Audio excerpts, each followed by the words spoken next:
Listen carefully and answer questions 1 to 5. Hi, I wonder if you could help me. I'm starting a course at Glenfield in a few weeks. I was just a bit worried about what facilities there will be and what I'll have to do. I'm especially interested in health and welfare stuff. Certainly. We normally send out a copy of our leaflet, Staying Healthy at Glenfield. I'm not sure why you haven't had it. Well, could you answer a few questions for me? Firstly, I'm wondering about how I get a doctor when I arrive. Well, you can register with the University Health Centre on North Campus. And do I have to pay for that? Not to register, but if you have to get medicines, there's a prescription charge of £6.50. Okay. Well, I'm not planning to get ill. That's only going to arise if I have any problems.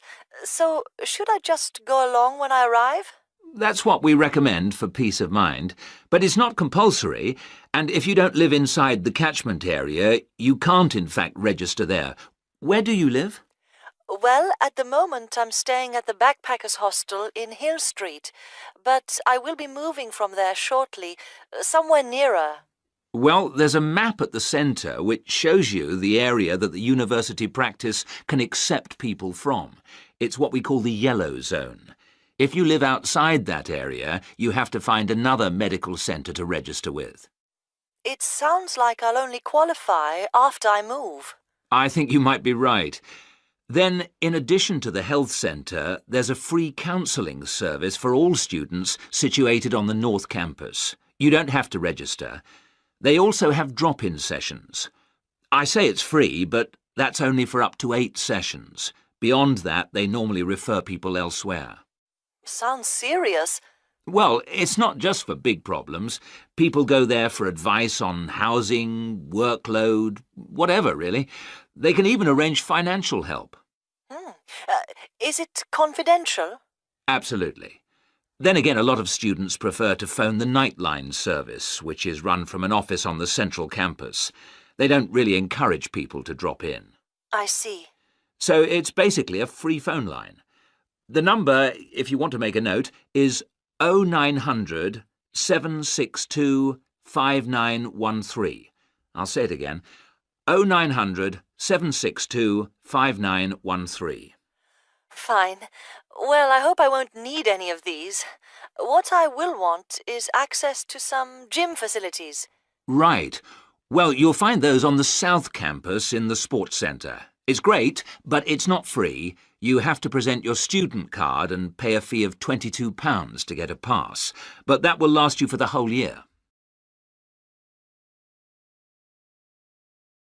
Now listen and answer questions 6 to 10.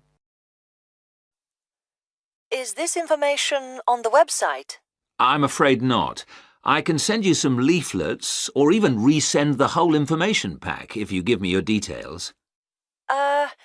Could you send the whole information pack, please? Yes, that's fine. I'll have to take down some details. Could you tell me your full name? Sonia Orr. S-O-N-Y... No, I'll spell it. S-O-N-I-A. Then Orr is O-R-R. Orr. OK. And you said you were on Hills Road? Yes, but don't send it there as I'm about to move. I'll give you my new address, which is 22 Winter Gardens. That's Glenfield. And the postcode?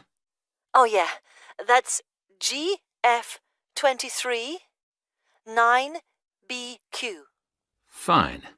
Now, we're doing a bit of data collection about who uses our services at the moment. Can I just ask a few more questions? Yes, that's fine. OK. If you're an international student, what country are you from? I'm from Switzerland. And how old are you? I'm 24. And finally, which course are you enrolled on? Right. Well, that's a bit complicated, since I'm hoping to switch to economics and history. But at the moment... I'm down to do economics and sociology. It's a joint degree. OK, I'll put that. Great. Well, I'll pop the information pack in the post and you should get it soon. Now, listen carefully and answer questions 11 to 15. Last week, we looked at the traditional art of Japan. In this week's lecture, we're going to move south and look at the very special way in which art has developed in the beautiful island of Bali, which is now part of Indonesia. I'll begin by giving you a brief historical overview. It's thought that the first inhabitants of Bali were farmers who arrived around 3000 BC, at the beginning of the Iron Age. They probably originally came from China, and in Bali they cultivated rice and built temples ornamented with wood and stone carvings and statues. The Hindu religion was introduced in the 14th century AD, and this has remained the main religion on the island. This was an important period in the artistic development of the island, when sculptors, poets, priests and painters worked together in the service of the ruling families. Rather than painting everyday scenes, artists concentrated on narrative paintings illustrating the epic stories of Hinduism. Bali's rich natural resources have always made it an alluring goal for merchants, and from the 17th century onwards, Dutch ships visited the island to trade in spices and luxury goods. Gradually, the old royal families lost their power, and eventually, in 1906, the Dutch East Indies Company was founded, and the island became a colony. In the 20th century, art then took on a very different role, as a tool accessible to everyone in the fight of the Balinese people against colonization, rather than as the property of a minority. Shortly after this, in the 1920s, stories of the beauty of the island of Bali began to spread around the world, and Balinese art underwent another vast transformation with the advent of tourism to the island. At first, this was only on a small scale, but it had important effects. Expatriate artists from Holland and Germany settled on the island, bringing paper, Chinese ink and other new materials with them. They worked with local artists, encouraging them to experiment with concepts like naturalism, expressionism, light and perspective, as well as to move away from the traditional focus on narrative painting towards something closer to their own experience.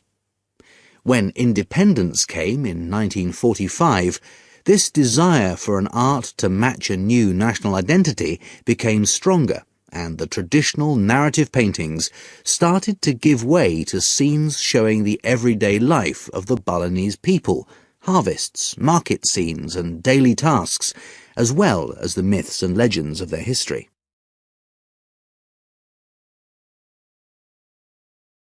Now listen and answer questions 16 to 20. Many of the features that give this art its special place in the world today can be traced back to these historical roots. One feature that is rooted in the events of the last century is that today in Bali, the production and the appreciation of art is not restricted to a minority.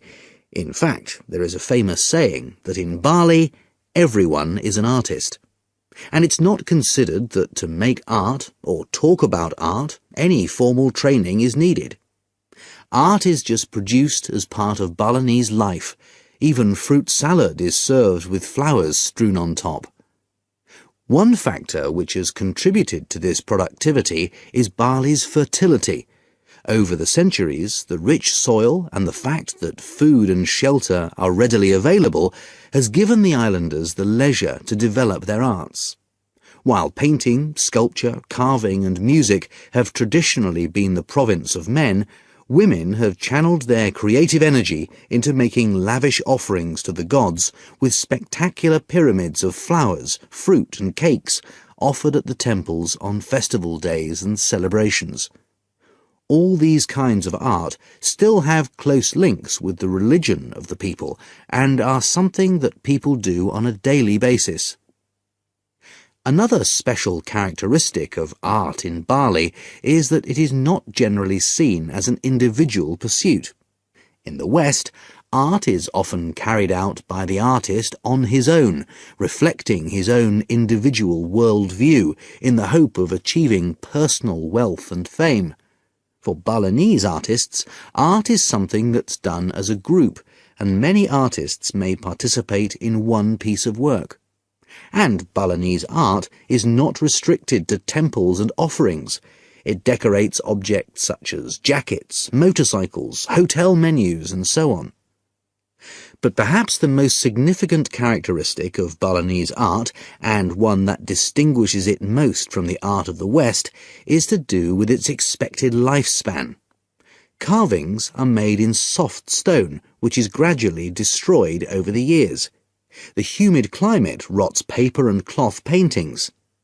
The magnificent offerings of fruit and sweets are eaten. Wooden statues are destroyed by insects.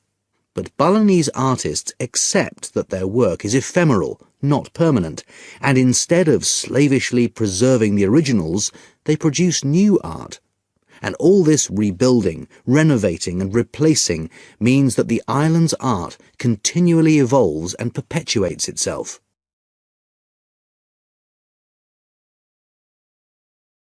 Now, listen carefully and answer questions 21 to 24. Good morning, Clevedon College. Can I help you? Yes, please. I'd like some information about evening courses this term. Okay. Which subjects are you interested in? 2 subjects, actually. Languages and computer skills. Okay. What languages are you interested in? Actually, I'm not sure. I have to fulfill a language requirement for school, but I haven't really decided what language to study. How many language courses do you run each week? We have 2 every night, from Monday to Friday. I'm sorry, but would you mind going through the schedule for me? Which language on which days? Not at all.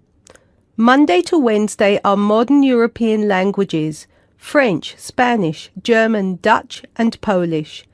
Thursday night we offer ancient languages, Latin and ancient Greek. And on Friday we finish off with the Asian languages of Hindi and Bengali.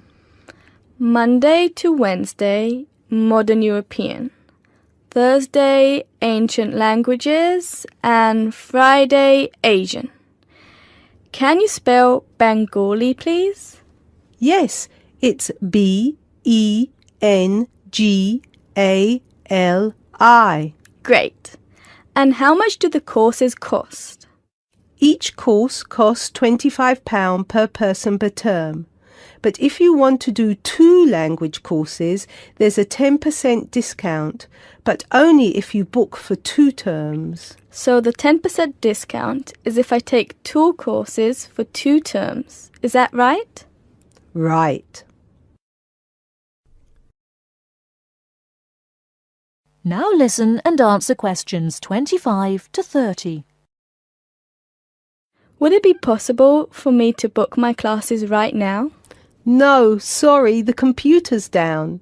What I suggest you do is call extension 9694. Oh, no, sorry, 6994 after 6 p.m.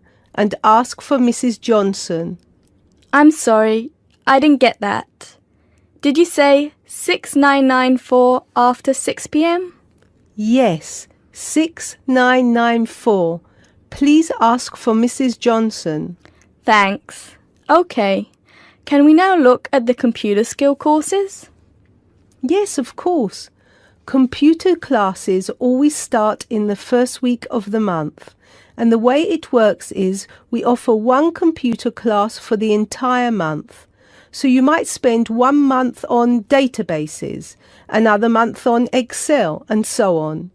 Classes meet once a week on Tuesday afternoons. The next class starts February 1st. Okay, so for the upcoming month, February?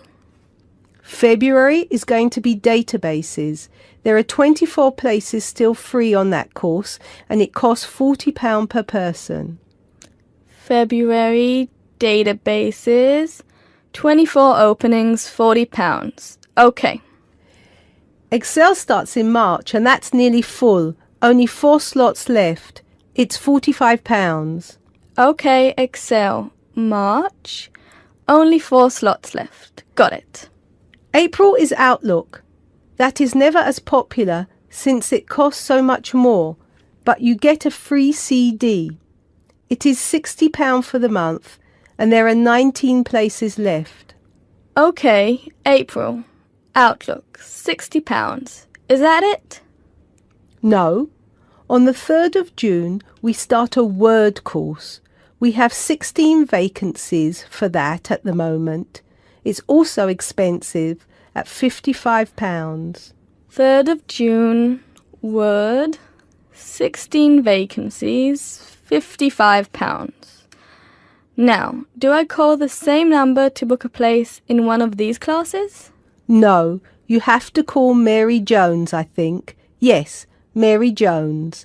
Extension 9623. Sorry, could you repeat that number? Yes, extension 9623.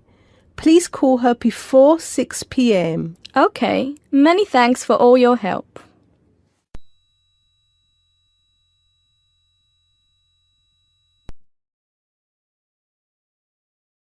Now listen to the tape and answer the questions.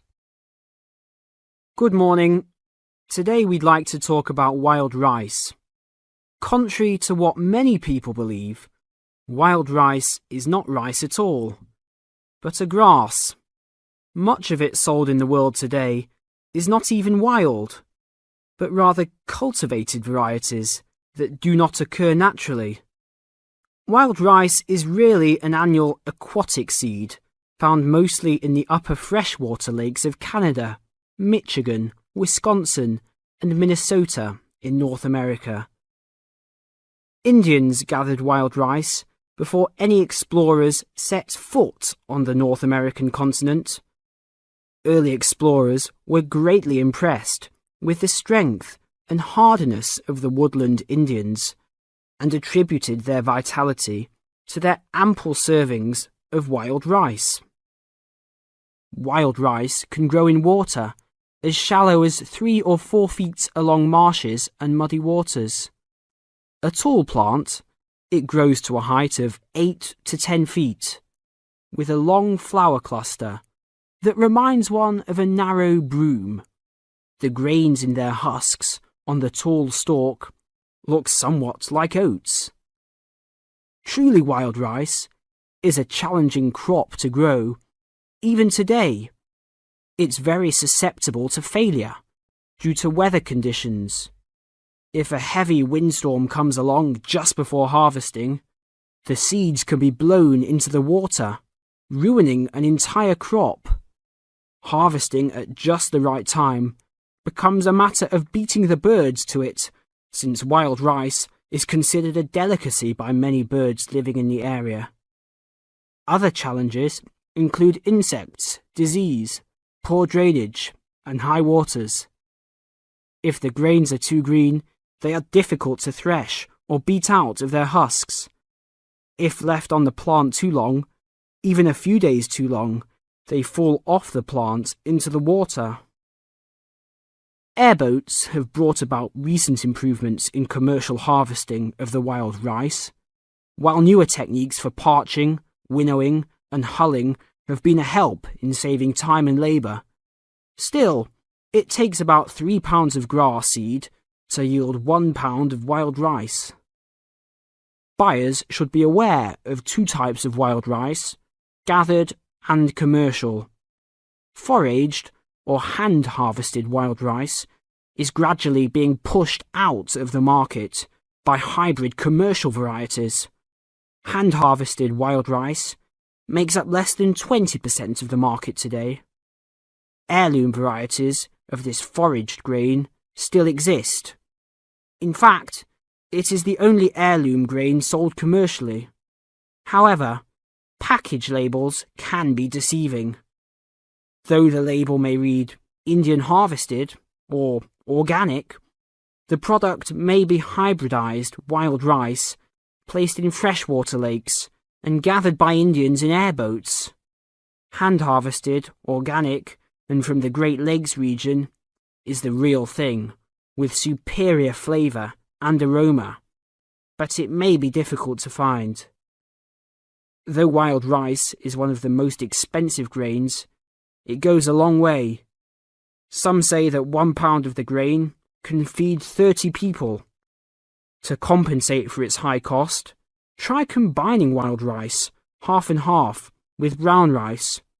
For a truly colourful presentation, try 1/3 of each: white rice, brown rice, and wild rice.